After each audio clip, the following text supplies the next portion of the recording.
Okay, hi there.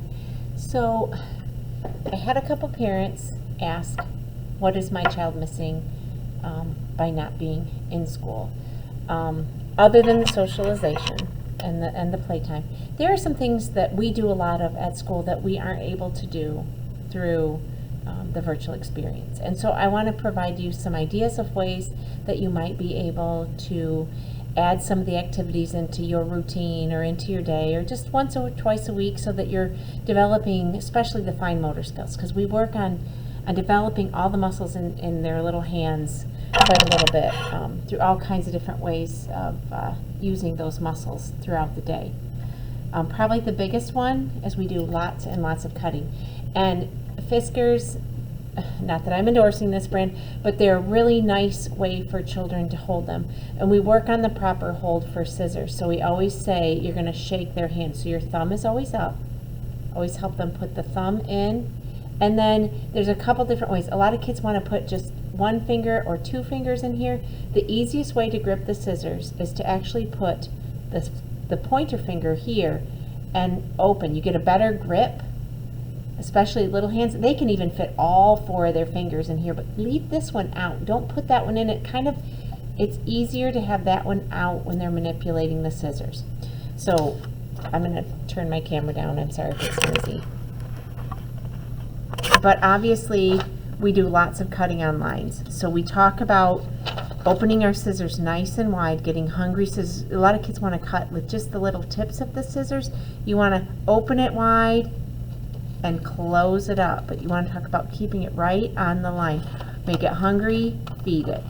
Make it hungry, feed it. Make it hungry, feed it. Make it hungry, feed it. Now the challenge at school, when by the end of the year, is the one scrap challenge when they're doing something like this. So instead of cutting all the way off, you have them stop and turn the corner. And all the way around, whatever the shape is, hungry, feed it.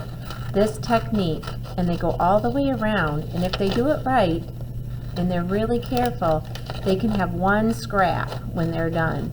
You want to make them slow down when you reach that line, slow, turn the paper. Always keep cutting away. Some kids want to cut toward or down. Always cutting away from their body, thumb up, hungry scissors. So this is a simple cutting task. Anything that you can give them with a shape to cut out and work toward that one scrap. A lot of kids, when they have weak fine motor skills, you're going to see hundreds of little scraps everywhere. So the goal is to have the one scrap. Okay?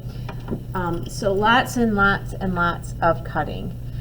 We also do a lot of free form cutting. So we take a square and make it into a circle. Now a lot of kids want this circle drawn on there, and if they need that, that's fine. That's keeping them on the line. But once they're pretty good at the lines, then what you want to do is teach them how we talk about, we want to just kind of cut off the corners. So we take the square and we just kind of curve that corner into the middle of the next spot, and then we turn it again. We take that, find the middle, and we want to just slowly turn it, turn it, turn it. We want to go toward the edge of the next side.